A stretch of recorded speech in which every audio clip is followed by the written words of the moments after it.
سلام. وصفتنا ديال اليوم وصفه ديال حلوى الفرماج بطريقه جديده. غادي نصاوبها اليوم بالاوريو، كتعطي واحد اللذه جديده، واحد المذاق جديد، كتجي هشيشه كتذوب في الفم. بقاو معنا حتى الاخر باش تشوفوا المقادير وطريقه التحضير. بالنسبه للمقادير، عندنا اوريو، عندنا كاس ونص تاع الزيت او 250 ملل، عندنا نص كاس تاع سكر كلاصي، 4 القطع ديال الجبن المثلث. بالنسبه للاوريو راه غنطحنوه في الهشوار من بعد. عندنا قبصه الملح وربعه الزبده، انا درت نصها حيواني نص نباتي. عندنا جوج شاشيات ديال الفاني، جوج اكياس تاع الفاني قياس 7 غرام مجموع 14 غرام. وعندنا ساشي ديال خماره قياس 7 غرام. وعندنا 700 غرام ديال الدقيق الابيض. اول حاجه كنبداو بها كندير واحد القبصه الملح باش نوازنوا المذاقات. وهنا كنديروا ربعه الزبده، انا درت نصها حيواني ونصها نباتي. يعني ممكن انكم ديروها غير نباتيه، ولكن انا فضلت ندير نصف حيواني ونصف نباتي. انا جوج ساشيات ديال الفاني، يعني كل ساشي ديال الفاني فيه 7 غرام، يعني 14 غرام ديال الفاني، واربع قطع ديال الجبن. بالنسبه للمقادير راه غتظهر لكم في الفيديو وغادي نحطها في صندوق الوصف. اول حاجه كنخدموا الزبده، لابد الزبده تكون بدرجه حراره الغرفه، ونمعكوها مزيان باش نخدموا الزبده مع الفرماج.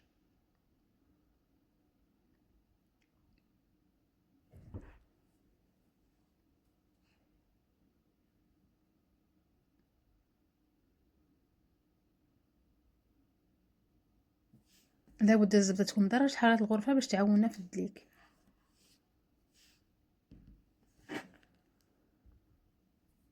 من بعد غنضيفوا 250 ملل تاع الزيت قياس كاس ونص،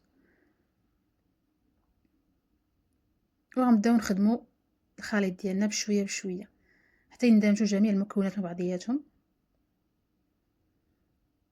في هذه المرحله غنضيفوا شويه الدقيق باش يعاوننا على الدلك، باش جميع المكونات يندمجوا مع بعضياتهم. الدقيق غنضيفوه بالتدريج، ومره مره كندلكوه باش الزبده والفرماج يندمجوا مع بعضياتهم.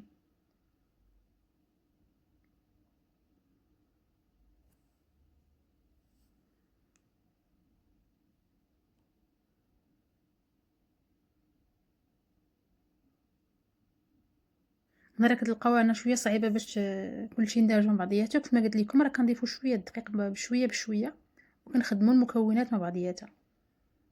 هاد الدقيق كيخلي ان المكونات انها تندمج مع بعضياتها، وحتى الزبده كتطلق ومع الدلك.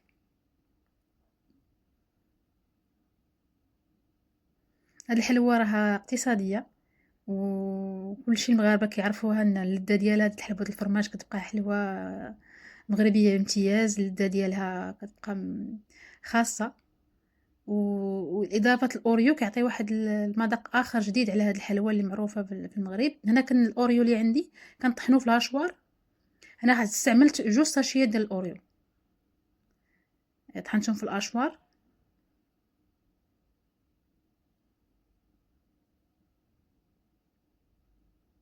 وكنبداو نخدموا المكونات، كنضيفوا الدقيق بشويه بشويه. بالنسبه لكميه الدقيق راه قلت لكم راه 700 غرام حتى ل 800 غرام، يعني ديروا 700 غرام ديالكم وشوفوا العجينه ديالكم واش كتكور ولا لا. لقيتوها ما كتكورش نضيفوا بشويه بشويه. كما كتشوفوا حاليا راه باقا كتلتصق، يعني باقا ما كتكورش، كنبقاو نضيفوا بشويه بشويه.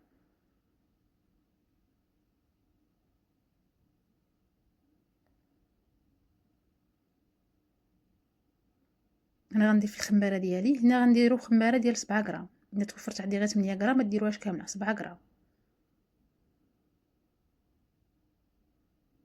7 غرام ديال الخميره الكيماويه او بيكين باودر.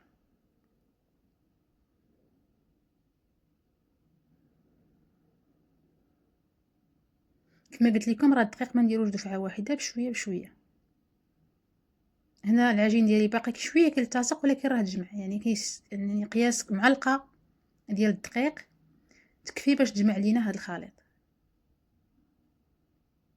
انا انا جاتني 700 غرام قد، يعني ممكن تمشيو حتى ل 800 750 ممكن 800، ولكن 700 غرام بالنسبه للمكونات اللي عندي. انا درت نصف زبده حيواني ونصف زبده نباتي، عطاني 700 غرام قد.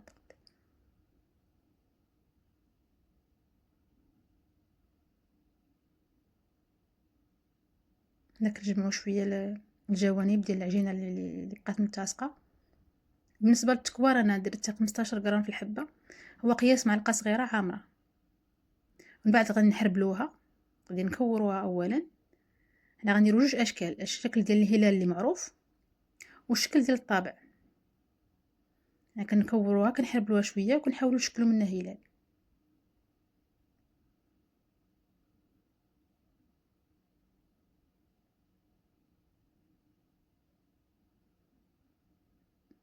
هنا القياس ديال الحربول راه من 15 ل 18 غرام. بالنسبه للناس اللي كيبغيو يديروا الحلوى قد يديروها في من بين 15 حتى 18 غرام. نديوها اللاطه. بالنسبه للشكل الثاني بالطابع كنكوروها. انا عندي 15 غرام قد وعندنا هاد الطابع هذا الشكل هذا كيعطي واحد الشكل زوين. هاد الحلوى هذه خصوصا ما غندهنوها من بعد غندوزوها في سكر كلاصي وكنبقاو على هاد الشكل حتى كنكملوا اللاطات ديالنا. هنا في النهايه بالنسبه للشكل الثاني اللي فيه ديال الطابع، هنا استعنوا بالدقيق باش ما يلتصقش لكم، مع الوقت كتولي العجينه في الطابع وكتولي تلتصق لكم، يعني نستعنوا بالدقيق باش ما تلتصقش. بالنسبه للطهيره تيكون الفران بارد على 160 درجه، كنشعلو غير من التحت ومن بعد كنخليوها من كطيب لينا، كنعطيوها شويه تحميره من الفوق. ومن بعد ما كتبرد لينا مزيان الحلوه ديالنا كندوزوها في سكر كلاصي، كنفندوها مزيان وكنلبسوها مزيان في سكر كلاصي، كنحطوها على جنب وكنحاولوا دائما نلبسوها مزيان وبالمهل، لان الحلوه ديالنا راه هشيشه، خاصه الحلوه اللي شكل الهلال باش ما تهرش، يعني خدموها بالمهل ولبسوها بالمهل. انا من بعد راني كنقدم مباشره في التبصيل ديال التقديم. ممكن انكم تخزنوها وتحطوها في وقت المناسبات ديالكم وفي الاعياد. ما شاء الله راه كتجي زوينه وغزاله الحلوه، والمذاق ديالها راه رائع واقتصاديه وكتعطيكم كميه وفيره، يعني جوج اشكال بمقادير وحده. اتمنى الوصفه تعجبكم. كما كتشوفوا معايا في الفيديو راه كتجي هشيشه كتذوب في الفم.